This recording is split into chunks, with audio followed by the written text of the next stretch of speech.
In a lab a few years ago, researchers weren't looking at symptoms at all.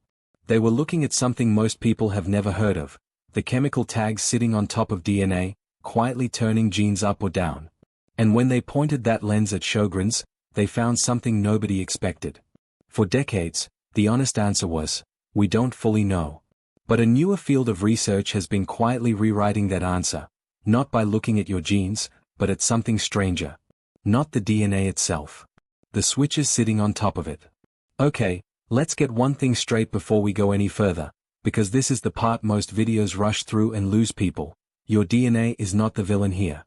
Your DNA hasn't changed. It's not broken, it's not mutated, it's not corrupted. If your DNA were a cookbook, every recipe is still printed exactly the way it was the day you were born. What has changed is which recipes the kitchen is actually cooking. That's the whole idea behind DNA methylation, and once you get it, you'll never get it. Picture your genome as this enormous cookbook with about 20,000 recipes in it, one for every gene. You don't cook all 20,000 recipes at once. Nobody does. A skin cell is only using the skin recipes. A liver cell is only using the liver recipes. Same cookbook, wildly different meals. So how does a cell know which recipes to skip? Little sticky notes.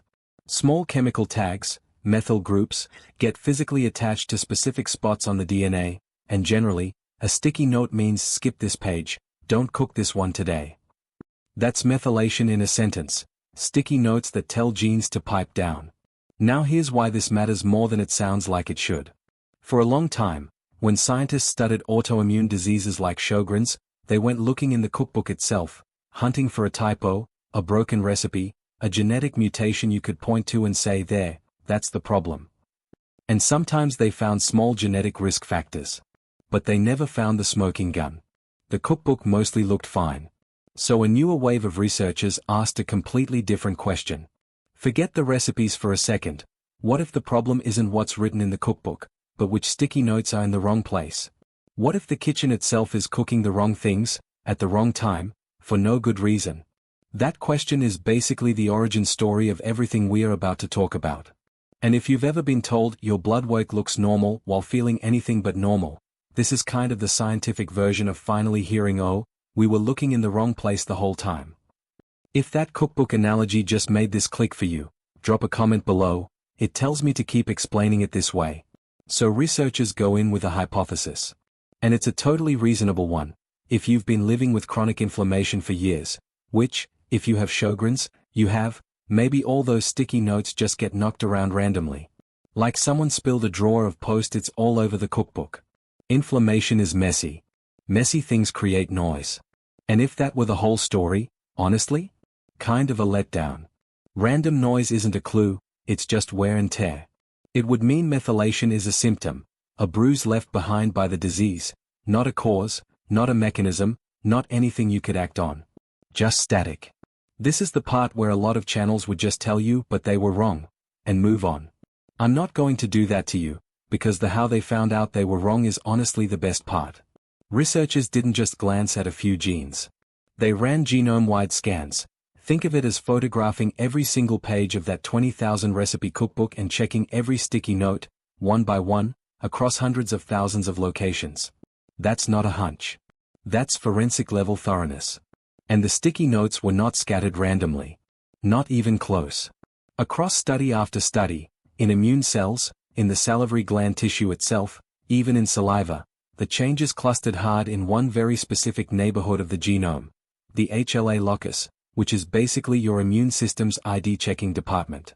It's the region responsible for telling the difference between this is you and this is a threat. Let that sit for a second. Out of an entire genome, 3 billion base pairs, more information than every book in a small library, the sticky notes weren't scattered like confetti. They were piled up almost exclusively around the one neighborhood in charge of recognizing you. That's not noise. Noise doesn't have an address. This had an address. And that single detail is what turned maybe this is just leftover damage into wait, this might actually be part of how the disease works. This is usually the point where people ask me, okay, but does this mean anything for treatment yet? Short answer, not yet. Long answer, keep watching, because in a few minutes I'm going to get into exactly what this could unlock, and it's worth the wait. Okay. Address confirmed. Now let's actually open the door and see what's happening in that neighborhood, because this is where it stops being abstract and starts being kind of unsettling, in a fascinating way. One of the first genome-wide methylation studies in primary Sjögren's took naive immune cells that are still new, haven't yet been trained to attack any specific target, from Sjögren's patients, and compared them against cells from healthy, closely matched people. Naive cells are the important detail here. These aren't cells that have already been fighting something for years and gotten scarred by the battle. These are the blank recruits. And the blank recruits already look different. Before the war even starts, the training manual has already been rewritten. 3 findings came out of that study, and I want to walk through each one like its own little plot twist, because they build on each other. Plot twist 1. The smoke alarm won't stop chirping. Genes tied to your body's antiviral interferon response, including one called STAT1, showed less methylation than they should, meaning fewer sticky notes, meaning the quiet down signal was missing. Interferon genes are your body's smoke alarm system, the ones that scream virus detected, mobilized the second something looks off. In a healthy system, that alarm goes off, does its job, and gets switched back to standby. In these cells, the sticky notes that are supposed to tell the alarm okay, stand down now were missing. Imagine a smoke alarm that got triggered once by burnt toast 3 years ago and has just never stopped chirping since. Quietly, in the background, at 2 a.m., forever. That's what interferon genes with missing sticky notes look like at the cellular level. And a body that's stuck in low-grade emergency mode all the time is exactly the kind of body that starts mistaking its own tissue for the enemy. Plot twist 2. The brakes got taped down. A gene called RUNX1, which helps direct how immune cells develop, showed the opposite pattern. Extra methylation, meaning extra sticky notes, meaning it was being told to pipe down more than it should. Researchers flagged a possible connection to elevated lymphoma risk, which is already a known, if uncommon, complication in Sjögren's. If interferon genes are the alarm stuck blaring, RUNX1 is a brake pedal getting quietly taped to the floor. It's not dramatic. It doesn't show up as a symptom you'd notice tomorrow. But over years, a car with taped down brakes and a stuck alarm is not a car you want to be driving without knowing about it, which is exactly why researchers are paying close attention to this one. Plot twist 3. It's not just one lab's fluke. When separate researchers looked directly at salivary gland tissue, not blood, the actual tissue being attacked, and clustered patients by their methylation patterns, distinct subgroups fell out. Some patients with more severe disease, some with milder disease, sorted almost entirely by their sticky note patterns rather than their symptoms alone. Think about what that means for a second. 2 people can walk into a rheumatologist's office with what looks like the same Sjögren's, same basic symptom checklist, and underneath, at the molecular level, they might be dealing with genuinely different versions of this disease. That's not a small footnote. That's potentially the difference between one-size-fits-all treatment and treatment built for your version of this. If you've ever been told your labs look fine while your body clearly disagreed, I want you to actually pause here for a second. This is the science slowly catching up to what you already knew about your own body. Drop a comment if that hits home. I read every single one, and it genuinely shapes what I dig into next.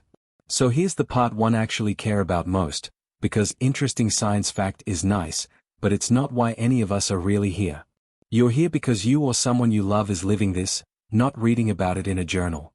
So let's talk about why any of this should matter to a real person, on a real Tuesday, managing a real chronic illness. There are 2 honest, grounded reasons this matters. Not hype, not a miracle cure tease, just 2 real things. Reason 1. This could shrink the diagnosis gap, and that gap is brutal. If you've been through the Sjögren's diagnosis process, you already know it can take years. Years of it's probably just dry eyes. Years of your blood work looks normal, have you tried more water? Years of feeling like you're gaslighting yourself because nobody can find anything wrong on paper while your body is screaming that something is very wrong. That gap isn't just inconvenient, it's exhausting, it's isolating, and for a lot of people it's genuinely painful in ways that don't show up on a chart. Here's why the methylation research matters for that gap specifically, because these patterns show up in tissue you can actually access, including saliva. Researchers are exploring them as a potential biomarker that could help flag Sjögren's earlier, before symptoms have to get bad enough to trigger the current battery of tests. Earlier detection doesn't just mean an earlier label. It means earlier management, earlier support, earlier answers, years back, potentially, from a process that currently eats years of people's lives. I want to be careful here, because I'm not going to sit here and tell you there's a spit test coming to your local clinic next year. There isn't, not yet.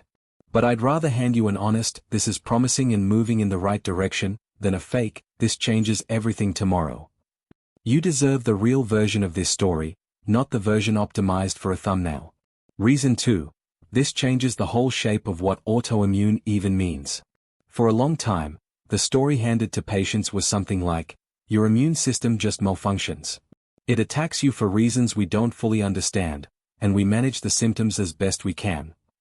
That story, however well-meaning, can feel almost cruelly vague. It's hard to fight something described only as your body randomly turned against you. This research offers a different, more precise story. It's not random. It's specific switches, on specific genes, stuck in specific positions, an alarm that won't stand down, a brake that's been taped to the floor. That's not a softer story. In some ways it's a heavier one. But it's a more targetable one. You can't easily design a treatment for the immune system malfunctioning in the abstract. You can start designing around this exact interferon pathway is stuck on, or this exact gene is being oversuppressed. And here's the detail I think deserves its own moment, because it's the one that actually gives me a little bit of hope when I write these scripts. Switches, unlike the DNA underneath them, are not necessarily permanent. Methylation patterns are known, in other diseases, in other contexts, to be influenceable. That is not a promise, and I want to say that as plainly as I can. This research does not mean there's a lifestyle hack or a supplement that flips these switches back. Please don't let anyone sell you that. What it does mean is that reversible mechanism is a fundamentally more hopeful category to be researching inside of than permanent genetic damage. It's the difference between staring at a locked door and staring at a door that, at minimum, has a lock mechanism worth studying. That's not nothing. If you've spent years being told this is just something you manage forever with no real why attached to it, here's a mechanism, and mechanisms are things science knows how to work on, is a genuinely different kind of hope than the vague kind. It's smaller, it's slower, it's more honest, and I'd rather give you that than a hollow promise that falls apart the second you look closely at it. If you've felt dismissed, unheard, or like it's all in your head at any point on this journey, I see you, and for what it's worth, the research is increasingly on your side. If that means something to you, hit subscribe, not for me, honestly, but because I promise to keep bringing you the real research instead of the scary headline version. Now, because I know exactly what corner of the internet a video with DNA methylation in the title attracts, let's clear a couple of things up before someone tries to sell you a $79 methylation reset supplement in the comments. Myth: if genes can be switched, I can just switch them back with the right diet or supplement. Reality: not like that, no. Is diet, stress, and environment connected to epigenetics in a general sense? Broadly, yes. That's an active area of research across many conditions. Is there a proven supplement, tea, or 30-day protocol that reverses the specific interferon and RUNX1 methylation patterns we just talked about in Sjögren's? No. Not yet, not proven, not in humans, not in a bottle. Anyone confidently telling you otherwise is skipping the "we don't actually know that yet" part, and skipping that part is usually a sign they want your money more than your health. Myth: this means Sjögren's is basically in your genes after all. Reality: it's almost the opposite. This is specifically about your genes being fine while something else, the sticky note sitting on top of them, is misbehaving. That distinction matters because it's the difference between "you were always going to get this, it was written into you" and "something changed the settings," which means settings are, in principle, a thing that can change. One of those framings is a life sentence. The other is a mechanism. I know which one I'd rather hand you. Myth: since researchers found this, a treatment must be right around the corner. Reality: I wish. Science almost never moves at YouTube speed. Discovering a mechanism is a genuinely big deal. It's the difference between guessing in the dark and knowing exactly which wall to start drilling into. But "we found the wall and we're through it" are different chapters of the same book, and right now we are still very much in the first one. I'd rather tell you that honestly than have you come back in a year disappointed because I oversold a headline. If you've ever almost bought a supplement because a stranger online said Big Pharma doesn't want you to know this, no judgment, we've all been one late night scroll away from it. Just, maybe check with your rheumatologist first. That's not a cop-out, that's just what the person who actually has your blood work is for. Let's rapid fire a few questions I already know are sitting in your head right now. Is this the cause of Sjögren's, or just a side effect of having it? Honest answer, still being worked out. Some of the strongest evidence points toward these methylation changes being tied to disease progression itself, not just leftover damage, but untangling cause from effect in a slow-moving chronic disease is genuinely one of the hardest problems in this whole field. Anyone who tells you it's 100% settled either hasn't read the literature or is oversimplifying it for you. I'd rather say we are not sure yet than pretend certainty I don't have. Can I get a methylation test right now? Not a validated clinical one for Sjögren specifically, no, not yet, at least not one your doctor would order and actually be able to interpret against an established diagnostic standard.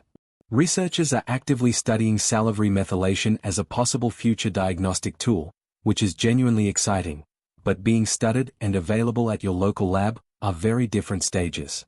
I promise I'll make a video the second that changes. Does this apply to other autoimmune diseases too, or just Sjögren's? Great instinct to ask. Similar methylation research exists in lupus, rheumatoid arthritis, and a handful of other autoimmune conditions. The interferon pathway pattern especially shows up in more than one of them, which is its own fascinating rabbit hole. If there's appetite for it in the comments, that might be exactly where I go next. Should I be scared by any of this? No. Genuinely, no. If anything, I'd hope you walk away from this feeling the opposite. Less like your body is an unsolvable mystery, and more like there are people out there, right now, treating your exact symptoms as a puzzle worth solving properly instead of a mystery to just shrug at. So let's circle back to where we started. Researchers weren't looking at symptoms. They were looking at sticky notes on a cookbook nobody thought to check. And what they found wasn't random damage, it was a pattern, with an address, pointing almost directly at the part of you responsible for telling self from threat. We don't have the full recipe yet. Nobody does. But for the first time, researchers aren't just describing what Sjögren's does to you. They're starting to see, sticky note by sticky note, how it actually happens. And how is always the first real step toward what do we do about it. I want to say one more thing before I let you go, and it's not really about methylation at all. If you're watching this at 11 at night because you can't sleep and your eyes feel like sandpaper, or you're watching it because your mom or your sister or your best friend just got this diagnosis and you're trying to understand what's actually happening to them, I made this for you specifically. Not for the algorithm, not for a thumbnail. For the version of you that's tired of hearing it's probably nothing and wants to understand the actual mechanism, even the complicated parts, even the parts researchers themselves are still arguing about. That's the whole point of this channel, honestly. Not fear. Not miracle cures. Just, here's what's actually known, explained like you're smart enough to handle the real version, because you are. If you made it this far, genuinely, thank you. Videos like this take a while to research properly, and I'd rather spend the extra time getting it right than rush out something dramatic and wrong. If it helped you understand your own body a little better, or if it's something you think someone you love needs to hear, send it to them right now, actually, not later, now, while it's still open in your tab. That single share does more for this channel than any algorithm trick ever could, and it might be the thing that hands someone else the explanation they've been waiting years for. And if you want me to go deeper next, the interferon pathway specifically, what biomarker testing would actually look like in practice, or how this compares to what's happening in lupus and rheumatoid arthritis, tell me in the comments. I read all of them, and honestly, a lot of you have shaped exactly what I've researched next. This channel exists because of that back and forth, not despite it. Take care of yourself. I mean that. I'll see you in the next one.